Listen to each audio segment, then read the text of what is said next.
Hello, welcome to this week's edition of the Dibley Diaries, and for our rural challenge this week we're going to talk a little bit about volunteers.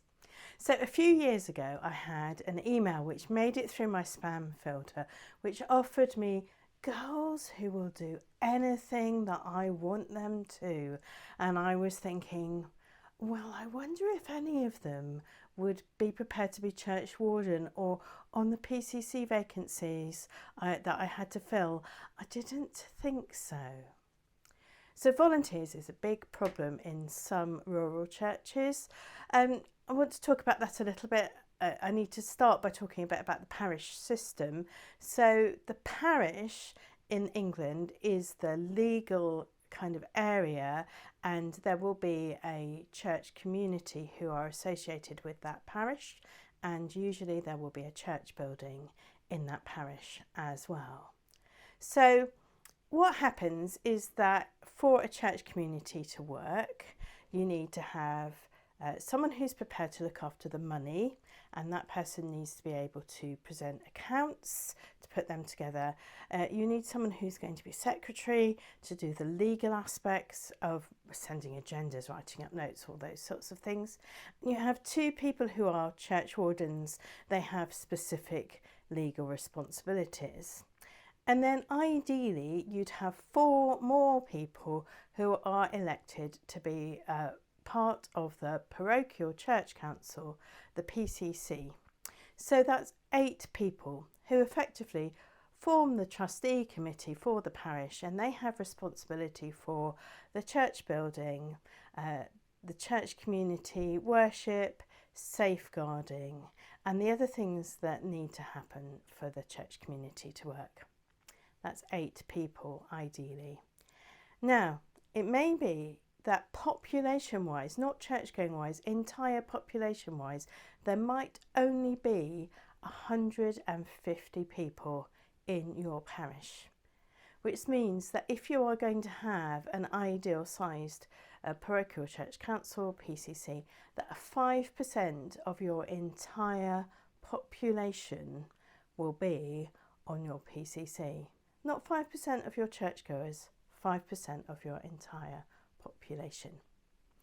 This can be a problem. It can be a problem having the people with the right sort of skills that can do these jobs, and it can be really hard in a rural place to find those people. Now, I have on occasion said to senior people in the church hierarchy, can I go to this bigger church and say, I need help? And they have said to me, no, that's not how it works. You can't do that. And I don't know if my current church leaders would say that, but it's been in the past generally frowned upon for me to go to a bigger church congregation and say, please will you help us? But what I can say is that if you are an accountant or even a bookkeeper and you are a member of a larger church congregation, that within 10 miles of where you live there will be a village community who desperately need your help to function as a missional Christian community in the place where they live.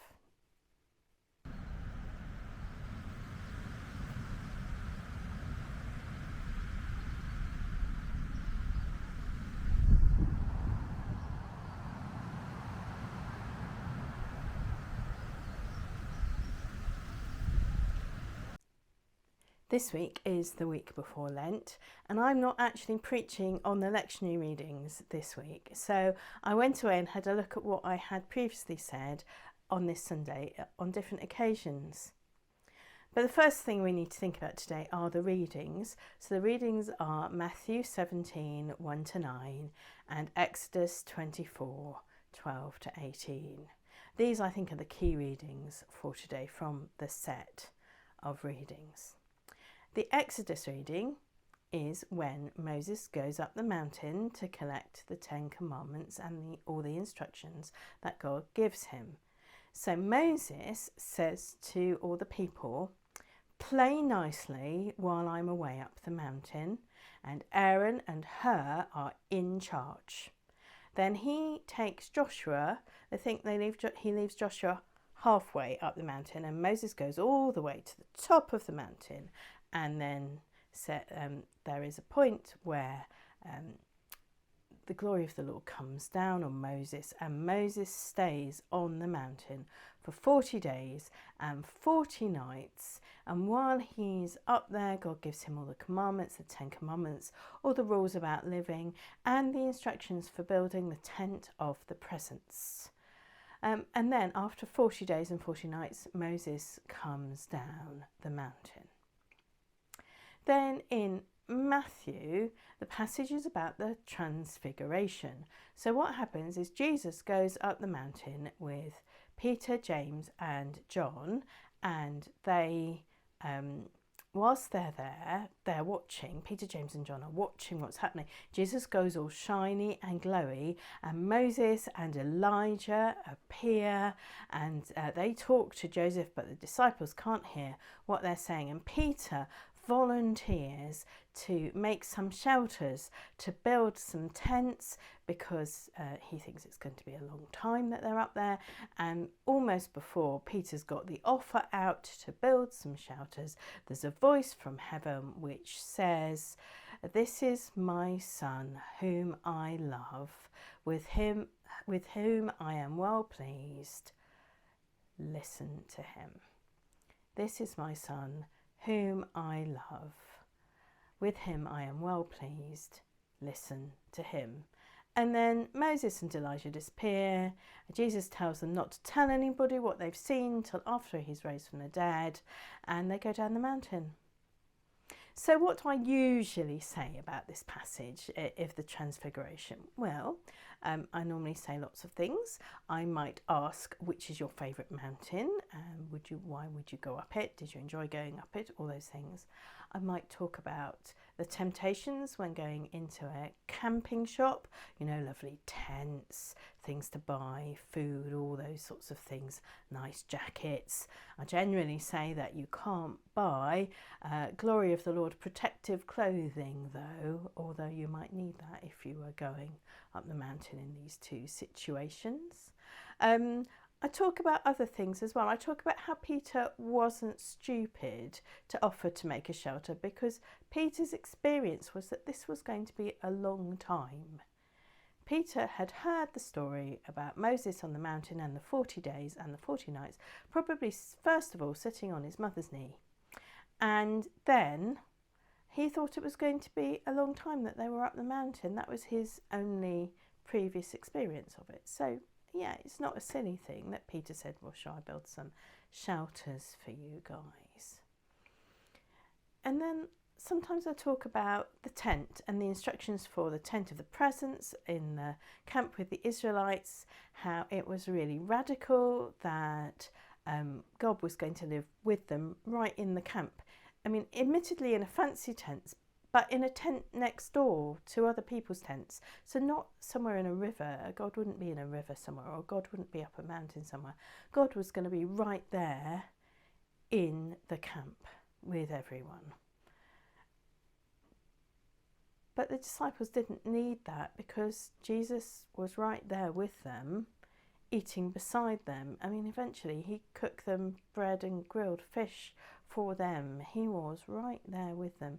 So they didn't need a tent of the presence, because God was right there with them. But this week I've been thinking about something else. I mean, these were terrified disciples. Fishermen who were miles and miles and thousands of feet outside their comfort zone, and they're up this mountain, and then God speaks directly to them. And it says in the passage that they were terrified and they fall to the ground. And God says, listen to him, listen to Jesus. God speaks directly to the disciples, then he says, listen to Jesus. And what are the first words that Jesus says? Jesus says, get up, don't be afraid. This week I've been thinking about how remarkable that is, that the first thing that Jesus tells them after God has said directly, listen to Jesus. Jesus says, get up, don't be afraid. It might be that this week that's something you need to hear. Get up, don't be afraid. Listen to him, God says, and Jesus says, get up, don't be afraid. I also think it's a challenge for the church community. How are we saying those words to the world? How are we sharing that news from Jesus with the world? That when people are terrified or anxious, that they are face down in the dirt, how are we saying to these people, get up, don't be afraid?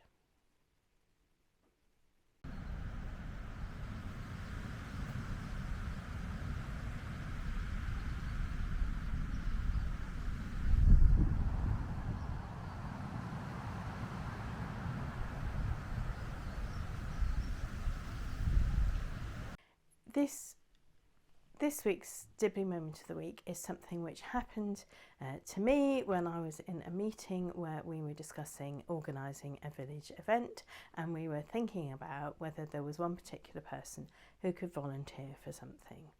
So I'm sitting in this meeting and someone said, let's call him John. John, he might do that. And I looked a bit blankly and someone else looked a bit blankly, and I kind of went, who? And they went, John, the village strangler.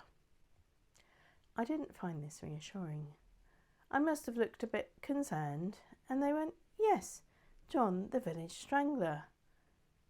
The person then went on to explain that John, the village strangler, was the person that chicken keepers called if they wanted to have a chicken dispatched humanely and quickly as possible, a sick or injured chicken. And I thought, well, I never knew before that every village needed a strangler, but now I do. Everybody in a village has their own particular skill set. That's all from the countryside this week, and I hope and pray that your village, however big or small, this week will have a really blessed week.